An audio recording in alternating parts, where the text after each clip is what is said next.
कर हमारे जंगल में बारिशें कर भी देना। हाँ हाँ तोते, तुम चिंता ही ना करो। बस कुछ ही दिनों में तुम्हारे जंगल में बारिशें होना शुरू हो जाएंगी। बस फिर वे बादल वहाँ से चला जाता है। सब पक्षी बारिश का सुनकर बहुत ज़्यादा ही खुश हो जाते हैं, परंतु मीनू चिड़िया बहुत ज़्यादा ही परेशान होती है। हाय रे, अब मैं क्या करूँगी? जंगल में तेज बारिशें होने वाली हैं और मेरे पास कोई घर भी नहीं है। ना तो मेरे पास इतने पैसे हैं कि मैं दूसरा घर खरीद सकूं। बारिश में मैं अपने दोनों मासूम बच्चों को लेकर आखिर कहाँ जाऊंगी? ये तो बारिश में भीगकर बीमार हो जाएंगे। मेरे पास थोड़ा बहुत तो समय है, मुझे कुछ ना कुछ तो करना ही पड़ेगा अपने बच्चों के लिए। बस ये कहकर मीनू चिड़िया वहाँ से चली जाती है। थोड़ी देर के बाद मीनू चिड़िया केले के बड़े बड़े पत्ते लाकर अपने घोंसले में लगा लेती है। अरे मम्मा, ये आप क्या कर रही हैं? इतनी गर्मी में ये केले के पत्ते आपने हमारे घोंसले के ऊपर क्यों लगा दिए हैं? हाँ मम्मा, इन पत्तों को लगाने की वजह से घोंसले के अंदर हवा भी नहीं आ रही है। मुझे बहुत ज़्यादा गर्मी लग रही है। बेटा, बादल ने बताया है कि बस कुछ ही दिनों में हमारे जंगल में बारिशें होने वाली हैं। इसीलिए मैंने केलों के बड़े बड़े पत्तों से घोंसले की छत बना दी है ताकि बारिश का पानी अंदर न आ सके। मम्मा, आप तो बारिशों के मौसम में छाते बेचती हो ना, तो फिर आप इन पत्तों की जगह छाता लगा दो ताकि और भी ज्यादा अच्छा रहे। नहीं नहीं मानो चिड़े, जब से तुम्हारे बाबा की मौत सिर्फ आज के लिए ही भोजन है। कल ना जाने हमारे पास भोजन कहाँ से आएगा। लेकिन तुम दोनों बिल्कुल भी चिंता मत करो, मैं कल से छाते बेचना शुरू करूँगी और उनसे जो पैसे आएंगे हम उससे अपने घर का गुजारा चलाएंगे। मम्मा, जब पापा थे तो हम कितने ज्यादा अमीर थे और हम सब पक्षियों की कितनी मदद भी किया करते। हाँ बेटा, परंतु परेशान मत हो, बारिश के बाद मैं मेहनत करूँगी और अपना एक बड़ा सा घर बनाऊंगी जिसमें हम सब मिलकर रहेंगे। अगले दिन जंगल में तेज बारिश शुरू हो जाती है। सब पक्षी अपने अपने पन घरों में आराम से बैठे हुए होते हैं। मानो चिड़े सोनू चिड़िया, इन केलों के बड़े बड़े पत्तों की वजह से हमारे घोंसले में बारिश का पानी नहीं आ रहा। बस अब मैं छाते बेचने के लिए जा रही हूँ, तुम दोनों घोंसले से बाहर मत जाना। इतना कहकर मीनू चिड़िया वहाँ से चली जाती है। छाते ले लो, छाते ले लो, एकदम बढ़िया बढ़िया छाते ले लो। मीनू चिड़िया ऐसे पक्षियों को आवाज लगा रही होती है। अरे भाई मीनू चिड़िया, ये तुम इतनी तेज बारिश में छाते क्यों भी रही हो? तुम्हें तो ठंड लग जाएगी और तुम बीमार हो जाओगी। बुलबुल बहन, मैं क्या करूं? मेरे बच्चे घोंसले में भूखे बैठे हैं, उनको भोजन खिलाने के लिए मुझे ये सब तो करना ही पड़ेगा आखिर। अच्छा मीनू चिड़िया, एक काम करो, मुझे एक अच्छा वाला छाता दे दो। बस फिर बुलबुल एक छाता खरीदकर वहाँ से चली जाती है। वहीं दूसरी तरफ बारिश तेज होने के कारण मीनू चिड़िया का घोंसला टूट फूट कर नीचे ज़मीन पर गिर जाता है।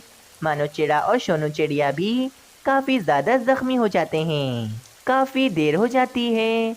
मानो चिड़ा और सोनू चिड़िया तेज़ बारिश में भीग रहे होते हैं और सर्दी से कांपने लगते हैं कि तभी ये सब कुछ जग्गू पक्षी भी देख लेता है। अरे मानो चिड़े सोनू चिड़िया, ये तुम दोनों यहाँ पर कैसे गिर गए? और तुम दोनों को तो काफी ज्यादा चोट भी लगी है। फिर मानो चिड़ा जग्गू पक्षी को सारी बात बताता है। इस जंगल के पक्षी कितने ज्यादा जालिम हैं। जब मीनू चिड़िया अमीर थी तो वो पक्षियों की कितनी ज्यादा मदद करती थी, और आज मीनू चिड़िया पर ये समय आया है तो कोई पक्षी मीनू चिड़िया को पूछने भी नहीं आ रहा है। मैं तो आज 2 सालों के बाद अपने जंगल में वापस आया हूँ और ये सब कुछ देखकर मुझे बहुत बुरा लगा है। चलो मानो चिड़े सोनू चिड़िया, मेरे घर चलो तुम दोनों। फिर जग्गू पक्षी उन दोनों को अपनी पीठ पर बिठाकर अपने घर ले जाता है। हाय रे मेरे बच्चे, मेरी वजह से मेरे बच्चे आज कितने ज़्यादा जख्मी हो गए हैं। नहीं मीनू चिड़िया, इसमें तुम्हारी कोई गलती नहीं है। पक्षियों को तुम्हारा ख्याल रखना चाहिए था। तुम भी तो पक्षियों की कितनी ज़्यादा मदद करती थी, उनके बुरे समय में उनका हमेशा साथ देती थी तुम। अब तुम मीनू चिड़िया यहीं रहोगी, जंगल के पक्षी बहुत ज़्यादा ही बुरे हैं। जग्गू पक्षी, आपसे आज 2 सालों के बाद मिली हूँ मैं। आप जैसे पहले थे आज भी आप बिल्कुल वैसे ही हैं। आप बिल्कुल भी नहीं बदले। नहीं मीनू चिड़िया, मैं जंगल के पक्षियों की तरह नहीं हूँ जो किसी का बुरा वक्त आने पर बदल जाऊं। वहीं दूसरी तरफ सब पक्षी भी बहुत ज्यादा ही परेशान होते हैं। पक्षियों, आप सबको पता है कि मीनू चिड़िया इतनी तेज बारिश में छाते बेच रही है ताकि वे अपने बच्चों का पेट भर सके। एक वक्त था जब हमारे पास खाने के लिए भोजन भी नहीं होता था, तो मीनू चिड़िया हमें आकर भोजन देकर जाती थी। लेकिन आज जब मीनू चिड़िया पर इतना बुरा वक्त आया है तो हमें से किसी भी पक्षी ने एक बार मीनू चिड़िया से पूछा भी नहीं। हाँ बुलबुल बहन, तुम ठीक कह रही हो। मीनू चिड़िया हमारे हर बुरे वक्त में काम आई है, लेकिन हम आज मीनू चिड़िया के बुरे वक्त में काम नहीं आ सके। मुझे तो लगता है पक्षियों कि मीनू चिड़िया हमसे नाराज होगी, क्योंकि हमने मीनू चिड़िया के साथ बहुत ज़्यादा गलत किया है। हाँ, तो नाराज होना बनता है उसका, क्योंकि हमने काम जो इतना बुरा किया है उसके साथ। लेकिन पक्षियों, अभी वक्त है, हम उसकी मदद कर सकते हैं। हमारा फर्ज है कि हम अपने दोस्तों की मदद करें। बस ठीक है पक्षियों, हम मीनू चिड़िया के लिए एक मजबूत सा घर खरीद लेंगे और उसे हम तोहफे में दे देंगे। इस तरह हम उससे माफ़ी भी मांग लेंगे और मीनू चिड़िया हमसे खुश हो जाएगी। हाँ ठीक है कालू कौवे, कल सुबह होते ही हम एक बढ़िया सा घर खरीद लेंगे और मीनू चिड़िया को तोहफे में दे देंगे। अगली सुबह हो जाती है। सब पक्षी पैसे मिलाकर मीनू चिड़िया के लिए एक बड़ा सा घर खरीद लेते हैं। चलो चलो पक्षियों, अब मीनू चिड़िया के पास जाते हैं और उससे जाकर माफ़ी मांगते हैं। ये कहकर सब पक्षी जग्गू पक्षी के घर चले जाते हैं। मीनू चिड़िया, तुम हम सब पक्षियों को माफ़ कर दो। हम सब पक्षी अपने चक्करों में तुम्हारे सारे एहसान भूल गए थे। तुमने तो हम सब पक्षियों के बुरे वक्त में हमारा कितना साथ दिया था। मीनू चिड़िया, चलो हमें तुम्हें कुछ दिखाना है, चलो हमारे साथ। पक्षियों, मुझे बहुत ज़्यादा खुशी हुई कि तुम सबको अपनी गलती का एहसास हो गया है, इसीलिए मैंने तुम सब पक्षियों को माफ़ भी कर दिया है। मीनू चिड़िया, हम सब पक्षी जान गए हैं कि हमें ये देखना चाहिए कि हमारे आस पड़ोस में कोई परेशान तो नहीं है। हमें अपने दोस्तों की मदद करनी चाहिए। बस फिर मीनू चिड़िया सब पक्षियों के साथ चली जाती है।